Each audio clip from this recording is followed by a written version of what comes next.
जिस भी आदमी को थोड़ी बहुत भी सीखने की ललक होती है, भूख होती है, इस वीडियो में उसको स्वाद आ जाएगा। ये वीडियो में ना मेरे को भी बड़ा मजा आया है एक्चुअली। हाँ, ये एमबीए कराने वालों को टेक्सटाइल इंडस्ट्री की वो फॉर्मूला फ्रेमवर्क दूंगा। ये आपने कहीं एक जगह पे वो 10 स्ट्रैटेजी इकट्ठी नहीं सुनी होगी। नमस्कार, विवेक बिंद्रा बोल रहा हूँ, फाउंडर एंड सीईओ बड़ा बिजनेस.com। बहुत दुखी रहते थे लोग टेक्सटाइल इंडस्ट्री को लेकर। बहुत लोगों ने बोला कमेंट बॉक्स में टेक्सटाइल पे वीडियो बनाओ, टेक्सटाइल पे वीडियो बनाओ। वापस आ चुका हूं। आज टेक्सटाइल इंडस्ट्री की पूरी बात करूंगा। आज मैं आपको रिटेलर से लेकर मैन्युफैक्चरर तक गेम चेंज करेंगे। समस्याओं का समाधान घटेगा, बिजनेस में नुकसान बढ़ाओ, कस्टमर रिटेंशन खत्म हो जाएगा, कंपटीशन ये ज्ञान बढ़ा देगा आपका नाम। कैसे बेचे सामान कस्टमर केवल याद रखेगा आप ही का नाम। टेक्सटाइल इंडस्ट्री की एमबीए करने वाले हम। रिटेल, कपड़ों का रिटेल, कपड़ों का व्यापारी, ये जो है ना एक कस्टमर का बिजनेस होता है। इसमें आपको दुकान के अंदर शोरूम में कुछ एंटरटेनमेंट, एक्साइटमेंट रखनी चाहिए, तभी कस्टमर आता है। वैसे तो रिटेलर बहुत सारे हैं, लाखों रिटेलर है हमारे देश में, इतना कंपटीशन है, इतनी स्कीम, इतने डिस्काउंट, तो रिटेलर अलग से कैसे निकल के आए? कपड़ों का व्यापारी क्या करेगा? इस इंडस्ट्री में होता क्या है? इसमें कौन चाहता है? करोड़ों रुपया कैसे कमाया जा सकता है? सुनना मेरी बात को। अगर इसके अंदर जैसे खाने की इंडस्ट्री होती है ना, फूड, उसको पहले देख के खाते हैं, आंखों से खाते हैं, फिर जबान से खाते हैं। कपड़ों में भी ऐसे होता है। हाँ, कपड़ों में भी ऐसे होता है। पहले आप कपड़ों को देख करके पहनते हो मन से, उसके बाद एक्चुअली पहनते हो। तो शोरूम आपका ऐसा होना चाहिए, कपड़े ऐसे होने चाहिए, देखने में अच्छे लगे। बड़ी ल्यूक्रेटिव इंडस्ट्री है। 10 लाख रिटेलर है आज हमारे देश के अंदर कपड़ों के। और ब्रेक इवन पॉइंट इसका बहुत इजी है, आसानी से अचीव हो सकता है। अगर 50% एफिशिएंसी पे भी करें तो ब्रेक इवन तुरंत मिल जाता है आपको इसमें। छोटा रिटेलर भी इसमें लॉस नहीं करता, लेकिन अगर ठीक से चलाए तो। हाँ, आपका रोटी कपड़ा मकान नेसेसिटी है, रिसेशन प्रूफ बिजनेस है। थोड़ा सा भी अगर आपने चेंज होते हुए फैशन को रिस्पॉन्ड कर लिया, छा जाओगे। 10 स्ट्रैटेजी दे रहा हूं। पहला, रिटेल के अंदर सेल्स नहीं होती है। कपड़ों के शोरूम में भी सेल्स नहीं है, परचेज सेल्स है। हाँ, क्या मतलब हुआ इसका? इसमें ना सारा गेम परचेज में है। परचेज, आपको क्या ब्रांड लेना है, क्या डिजाइन लेना है, कौन सी सीजन में चलेगा, किस प्राइस का चलेगा, गेम सारा परचेज में है। जितने भी मैंने कपड़ों के शोरूम देखे हैं, वहां सारी गड़बड़ तभी होती है जब उनके पास गलत माल पड़ा होता है। रिटेलर को एग्जीबिशन जाना चाहिए, एग्जीबिशन में जाकर के स्टडी करना चाहिए मार्केट क्या ले रही है। ऐसा नहीं कि आपको जो आकर के स्कीम दे गया है, जो आपको आके मिठाई का डब्बा देगा, भैया ये कपड़े ले लो हमारे बहुत बढ़िया, ऐसे बहुत सारे एजेंट्स आएंगे बीच में, वहीं सारा गेम खराब होता है। परचेज सीख लो पहले क्या होता है, परचेज करते कैसे, फैशन और रेलेवेंसी के हिसाब से, पब्लिक डिमांड, ट्रेंड्स और रेलेवेंट स्टॉक के हिसाब से हमारे को लेना है। परचेज लाइफलाइन है, बाय राइट सेल राइट। सही खरीदा आसानी से अपने आप बिक जाता है। प्रॉब्लम क्या हो जाती है, मेन मुद्दा क्या है धंधे के अंदर, जब आप गलत माल लेके रख लेते हो तो इन्वेंट्री बढ़ जाती है, माल पुराना होता है, कपड़ा पुराना होता ही फैशन बदलते ही बिकना बंद हो जाता है। जब बिकना बंद हुआ तो गेम ओवर हो जाता है, क्योंकि रॉन्ग बाइक आपने, आपका अनसोल्ड स्टॉक मतलब आपका कैश फंस गया है। इतने दिन से कपड़े पड़े हुए हैं, मक्खी मार रहे हो आप, बिक नहीं रहे हैं, कैश आपका फंस गया है। ब्रांड जल्दी बिकते हैं, फटाफट बिकते हैं, स्कीम के चक्कर में मत आना। डेड स्टॉक हो रहा है तो तुरंत निकाल दो उसको। वाई एनालिसिस करो, मेरे साथ ऐसा क्यों हो रहा है? क्या मैं गलत डिजाइन ले रहा हूं, क्या मैं महंगा या बहुत सस्ता ले रहा हूं, क्या मेरा सेल्समैन ठीक नहीं है, या मैं डिस्प्ले अच्छे से नहीं कर पा रहा? बेसिकली यही 4 प्रॉब्लम होती हैं, डिजाइन की, प्राइस की, सेल्समैन की और डिस्प्ले की। ये 4 चीजें ध्यान रखनी अपने जरूरी है। बैड स्टॉक मत खरीदो, good stock, very good stock लेना। बैड स्टॉक मतलब जो बिकता नहीं, गुड स्टॉक मतलब जो बिक जाता है, डिमांड है, लेकिन वेरी गुड स्टॉक फट फट फट फट बिकता है। अब इसका मतलब क्या हुआ? 80-20 फॉर्मूला। फिर समझो, रिटेल के धंधे में आपकी सेल्स अच्छी नहीं करनी है, परचेज अच्छी करनी है। माल वही रखो। जो माल 80% बिकता है, हाँ, ये केवल 20% तरह का माल होता है जो 80% बिक जाता है, और वही वाला 20% तरह का माल, उसको 80% भर लो अपने पास में।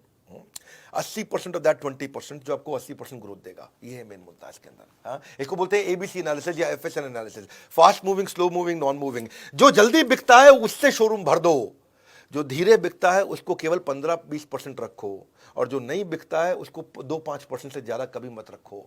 यही है मेन सारा का सारा गेम। परचेज जो है ना, माल को जमा करना। परचेज मतलब जमा, दुकान में सामान लाते हो, परचेज मतलब जमा, सेल्स मतलब मजा। हाँ, जमा मजा, जितना बढ़िया सेल्स करोगे उतना मजा आएगा आपको।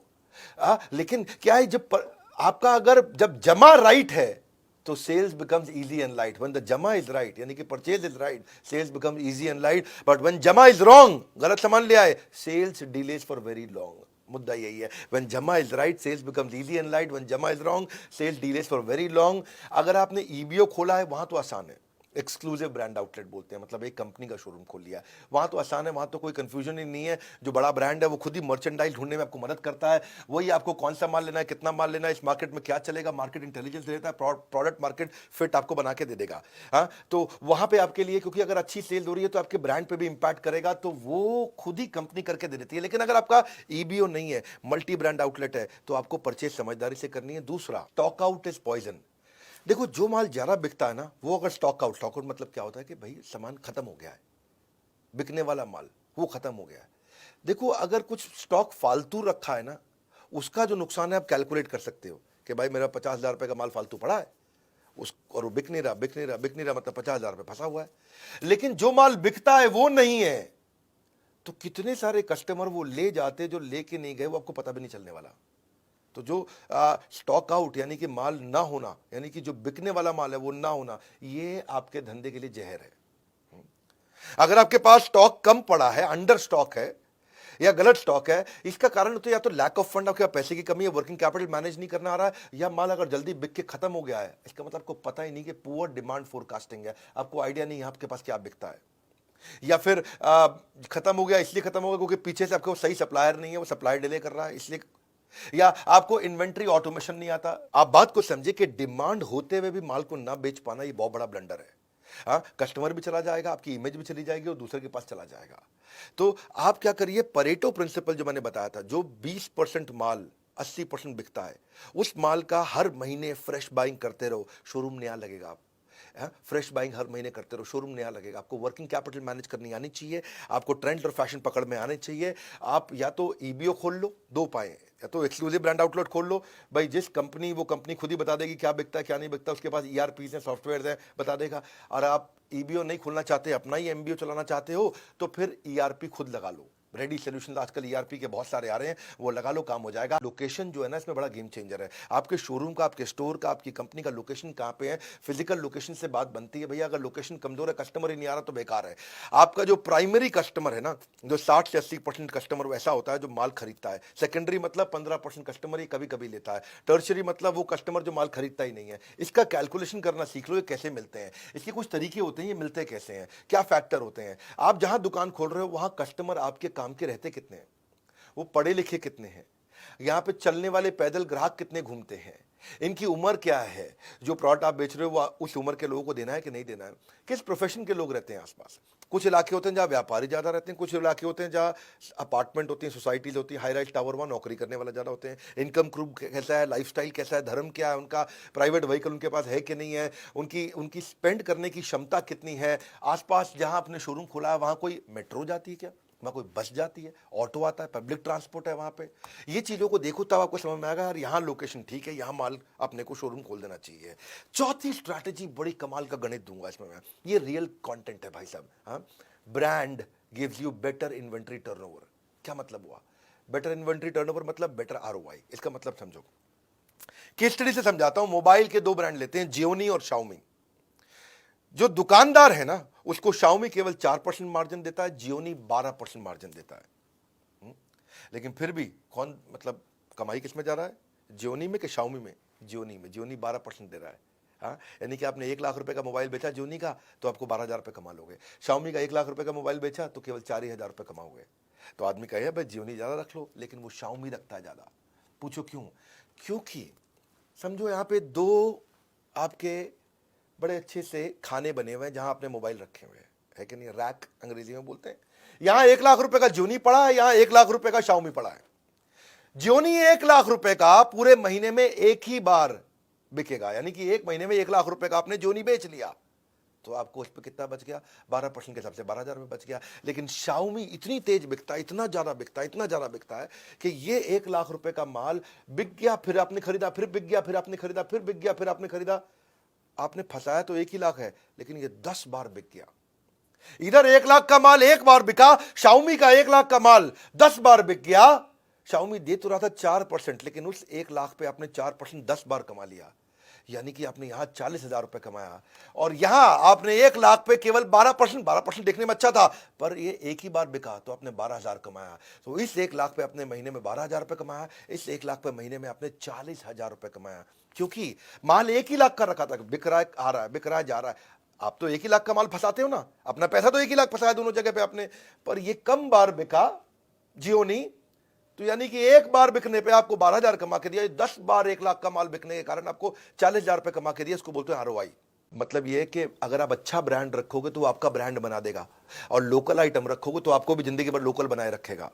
माल वो रखो जो अपने आप बिकता हो, मार्जिन थोड़ा मात्रा कम भी हो तो भी चल जाता है, आप आरओआई बहुत अच्छी कमा लेते हो, बहुत बढ़िया कर लेते हो। इसमें ना आप, मैं साधारण भाषा में समझाना पसंद करता हूँ। ये जोनी शाओमी के आइडिया से आपको समझ में आ गया होगा। कपड़ों में मामले में भी ना कोई लोकल लल्लू लाल कपड़ा मत रखो, ठीक ब्रांड का कपड़ा रखोगे। हाँ, लल्लू लाल हो सकता है आपको 50% मार्जिन दे दे, ब्रांड आपको 30% मार्जिन दे, पर आप ब्रांड में ज़्यादा कमा जाओगे, जल्दी जल्दी बिकता है। हाँ, स्टॉक बहुत तेज घूमता है। और ये अगर फंसा रह गया ना आपका, जियोनी फंसा रह गया, तो जियोनी 3G था, टेक्नोलॉजी 4G आ गई, मोबाइल बेकार हो गया। भाई उसका रैम कम था और नया रैम आ गया, ज्यादा रैम वाले मोबाइल आ गए, टेक्नोलॉजी बेकार हो गई, मोबाइल बेकार हो गया। पड़े पड़े मोबाइल पुराना बेकार हो जाएगा, आपकी जिंदगी बेकार हो जाएगा। आपका भाई क्या हो गया, क्या करूं, फंस गया मैं, मक्खी मार रहा हूं उसके बैठ के। एक और फॉर्मूला समझो आप, इसको बोलते हैं stock rotation formula. Stock rotation formula क्या है, इसे समझ में आ जाएगी आपको बात। अगर आप बिल्कुल पढ़े लिखे नहीं हो ना तो भी ये फॉर्मूला समझ में आ जाएगा आपको। हाँ, मैथमेटिक्स तो छोड़ो, अगर आपने खाली 10वीं छोड़ो, 8वीं छोड़ो, 5वीं तक पढ़ाई करिए, इतना ईजी कर दूंगा। सेल्स अपॉन स्टॉक का मतलब क्या है, आपने सेल्स करी 2 करोड़ की और माल आपने 1 करोड़ का खरीदा, यानी कि साल के एंड में आपके पास 1 करोड़ का माल बचा, लेकिन साल के एंड तक आपने सेल 2 करोड़ की कर दी। कैसे करी होगी, ऐसी करी ना कि भाई माल गया आया गया आया, तो आपने माल आपने 2 बार मंगा लिया। तो आपका जो फंसा था 1 ही करोड़ फंसा था, लेकिन माल आपने 2 बार बेच दिया। आप, कई लोग इतने समझदार होते हैं, इतने समझदार होते हैं कि 1 करोड़ लगा करके 5 करोड़ की सेल कर देते हैं, और कई एक्सट्रीमली बेस्ट होते हैं, वो 1 करोड़ लगा करके 1 करोड़ का माल साल में 10 बार बेच देते हैं। यानी कि कपड़ों के शोरूम में उसको बोलेंगे 10 करोड़ अपॉन 1 करोड़, यानी कि उसका स्टॉक रोटेशन 10 बार हो गया है। आप समझो, जो इसको ऐसे समझो भाई, कुछ दुकानदार पुराना माल पड़ा है, वो थान में लिपटा हुआ है, उस पर दाग पड़ जाते हैं, जीन्स रखते हैं, किसी लोकल शोरूम में जाओगे दुकान पे, वहां जीन्स जब वो खोल के निकालेगा ना तो उसके घुटनों से जहां फोल्ड करी थी जीन्स, उसमें लाइन सी आ जाती है। देखिए आपने कभी कभी ब्राउन सी भूरे रंग की लाइन आ जाती है, क्योंकि माल पड़ा हुआ है, उसका स्टॉक रोटेशन नहीं हो रहा, पुराना माल पड़ा हुआ है, खराब हो गया उसका माल, फैशन बदल चुका है, माल पड़ा हुआ है। वही चक्कर है। आपने अगर 1 करोड़ का माल 10 बार बेच दिया तो आपका स्टॉक रोटेशन 10 है। इसको आप ऐसे समझो फॉर्मूला से आसानी से, कि 1 करोड़ का माल अगर आपने 30% मार्जिन पे साल में 1 ही बार बेचा तो आपको 30 लाख रुपए बचा। लेकिन आपने दूसरी तरफ 1 करोड़ का माल साल में 5 बार बेच दिया, जल्दी जल्दी बेच दिया, 30% की जगह खाली 20% मार्जिन कमाया, तो 20% मार्जिन आपका 1 करोड़ का होता है 20 लाख, लेकिन 5 बार बेच दिया, यानी कि 20 लाख मल्टीप्लाइड बाय 5, 1 करोड़ रुपया। यहां 30% मार्जिन के साथ आपने 30 लाख कमाया, 20% मार्जिन के साथ आपने 1 करोड़ कमा लिया। वो 30 लाख कमा रहा साल में, ये 1 करोड़ कमा रहा साल में। एक ही अमाउंट फंसाया दोनों ने, इन्वेस्टमेंट दोनों की बराबर थी, पर उसकी बेचारे की कमाई साल के एंड में 30 लाख है, इसकी कमाई साल के एंड में 1 करोड़ है। ये मजा मार रहा है। 4 महीने पुराना माल खरीदी के भाव पे बेच दो। अगर कोई जीन्स लेके आए थे आप 500 रुपए की, 4 महीना हो गया है, अब 500 में बेच देना भाई, 800-900 का खाब छोड़ दो, अब 700 में मत बेचो, 500 में बेच दो, 4 महीना हो गया। लेकिन अगर 6 महीने तक सामान पड़ा रह गया कपड़ा आपके पास कोई, तो 500 की जगह 450 में बेच दो, कोई दिक्कत नहीं है, 430 में बेच दो, कोई दिक्कत नहीं है, पैसे छुट्टे हो जाएंगे। आपके पास 50,000 रुपए का माल फंसा पड़ा है ना, 50,000 का माल 40,000 रुपए निकाल दो, 40,000 रुपए हाथ में तो आएंगे। जब 40,000 हाथ में आएंगे तो नया माल लेके आओ, बहुत तेज बिकेगा, कमा के भी देगा। जब जगह खाली होगी, नया माल आएगा, नया माल जल्दी बिकेगा, जो शॉप है वो शोरूम लगने लग जाएगा अपने आप।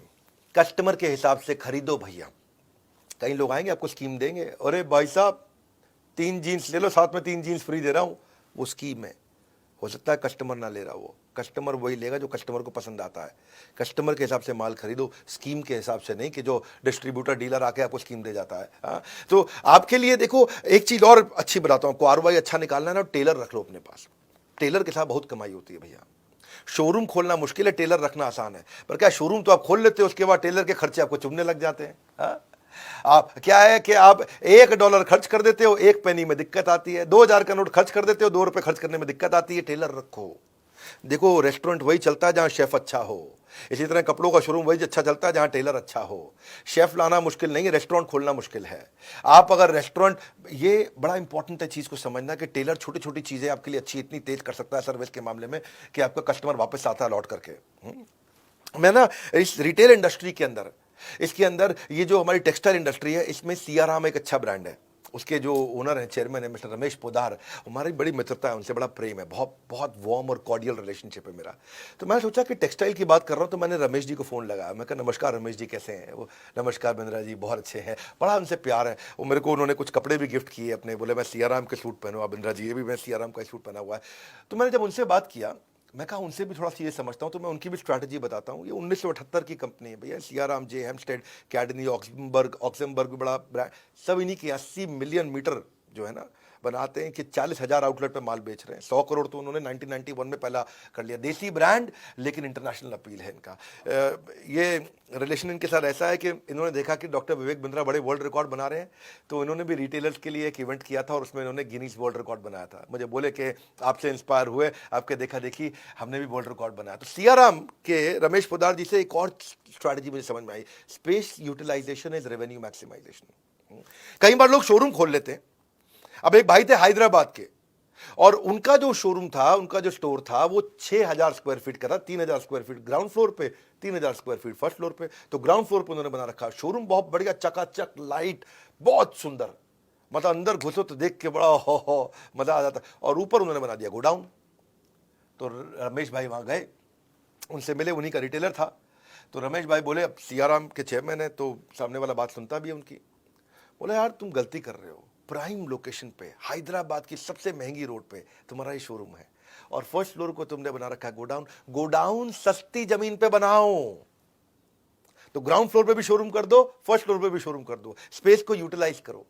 स्पेस यूटिलाइज होगा, रेवेन्यू मैक्सिमाइज होगा। वो भाई मान गया उनकी बात। वही आदमी जो नीचे ग्राउंड फ्लोर पे 8 करोड़ का टर्नओवर कर रहा था, ऊपर फर्स्ट फ्लोर खोलते ही वो 12 करोड़ पे आ गया, फिर 15 करोड़ पे आ गया। तो उन्हें बहुत धन्यवाद किया, क्योंकि जब गोडाउन बनाना था वो सस्ती जगह बनाया, खर्चा उसका बहुत कम हो गया।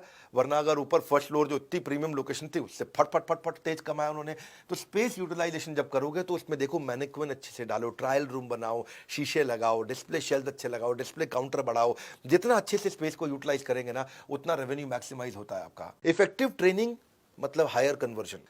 आपने शोरूम बनाया, आपके शोरूम पे आपने कितने सालों की मेहनत करी है ना, कितना पैसा लगा दिया आपने वहां पे, कितना कुछ कर दिया आपने, इतनी ब्रांडिंग मार्केटिंग कर दी उसकी। आज उसकी इतनी इज्जत हो गई कि रोज 100 कस्टमर आ रहे हैं वहां पे। अगर रोज 100 कस्टमर आ रहे हैं और आपका सेल्समैन इतना कमजोर है कि 100 में से खाली 20 को माल बेच पाता है, 100 में से वो 20 को माल बेच पाता है, क्योंकि उसकी ट्रेनिंग अच्छी नहीं हुई। अगर उसकी ट्रेनिंग अच्छी कर दें, वो 100 में से 40 को माल बेच दे, तो आपका टर्नओवर एकदम डबल हो जाएगा। हाँ, कस्टमर लाने पे आप खर्चा कर चुके हो, पर उसकी ट्रेनिंग नहीं करी आपने। ये छोटे छोटे खर्चे होते हैं। प्रोफेशनलिज्म बढ़ाइए। हाँ, प्रोफेशनल्स को लाइए, उनको उतना प्रेम दीजिए कि वो फैमिली हो जाए। फैमिली को लाइए, उनको उतना ट्रेनिंग दीजिए कि वो प्रोफेशनल हो जाए। दो बातें हैं कि आप जब किसी इंप्लॉय को हायर करते हो, उसको इतना प्रेम दो प्रोफेशनल आदमी को कि वो फैमिली जैसा हो जाए, और खुद के जो परिवार वाले हैं उनको इतना ट्रेनिंग दे दो कि वो प्रोफेशनल्स की तरह काम करना शुरू कर दें। मजा आएगा। उसके बाद ट्रेनिंग का कल्चर बना दो। यंगस्टर्स को बहुत दिक्कत आती है, उनके लिए बड़ा आसान हो जाएगा। डेटा ड्रिवन अप्रोच रखो, मेजरेबल गोल रखो, नहीं तो एवरीथिंग गोल गोल हो जाएगा। अगर मेजरेबल गोल नहीं होगा तो एवरीथिंग गोल गोल। गोल गोल चाहिए या बड़ा जबरदस्त वाला गोल चाहिए। अपने मैनेजर को, स्टोर कीपर को, सेल्समैन को, कस्टमर सर्विस एग्जीक्यूटिव को, शॉप फ्लोर सबको बढ़िया ट्रेनिंग दो। इसको सारे रिटेलर्स के आप पहुंचा देना, जितने भी भैया अपने टेक्सटाइल वाले हैं। गेम चेंजर वीडियो में कुछ ऐसे फॉर्मूला दूंगा आपको मैं। तो सेल्समैन ना बड़ा इंपॉर्टेंट टच पॉइंट होता है। 10 में से 2 कस्टमर को माल बेच पा रहा था, वो 10 में से 4 को बेचना शुरू हो गया। अच्छी ट्रेनिंग दे दी आपने तो टर्नओवर डबल हो गया आपका। तो आपका जो शॉप फ्लोर है वो बहुत इंपॉर्टेंट एरिया है। उसको आप फीचर वर्सेस बेनिफिट की ट्रेनिंग दो। भाई कपड़ों का फीचर मत बताओ, बेनिफिट बताओ उसको। प्रोडक्ट की origin, history, accessories, catalogue, prices, कपड़ों के डिफरेंट साइज, यूके का साइज ये है, यूएस का साइज ये है, मेन का साइज ये है, वुमेन का साइज ये है। फैब्रिक का उसको एक्सपीरियंस हो जाना चाहिए। कॉम्पिटिटर क्या प्रोडक्ट बेच रहा है, कॉम्पिटिटिव एडवांटेज क्या, उसको समझ में आ जाना चाहिए। एटिकेट्स के साथ बात करें, रैपो बिल्डिंग, रिलेशनशिप बना करके माल बेचे, कस्टमर के बाइंग बिहेवियर को पहचाने। डिफिकल्ट गुस्से वाला कस्टमर आ गया, एकदम चिड़ा हुआ, नक चढ़ा, ऐसे वाला भी होते हैं ना कहीं। हाँ, उसके साथ भी बड़ा कैसे वो डील करे, उसको कैसे समझाए और कैसे फॉलो अप करे, रेफरल कैसे ले, सेल्स को क्वालिफाई करे, प्रोफेशनल एथिक्स और एटिकेट उसको समझ में आ जाए। क्रॉस सेल अपसेल कर सके, है कि नहीं है। क्रॉस सेल अपसेल क्या होता है कि वो अगर कोट खरीदने आया तो अंदर के लिए शर्ट भी बेच दी साथ में। हाँ, अगर वो ट्राउजर लेने आया तो ट्राउजर के साथ में अपने सॉक्स भी बेच दिए उसको। आपने अगर वो स्कर्ट लेने आई है तो अपने साथ में टॉप भी बेच दिया उसको।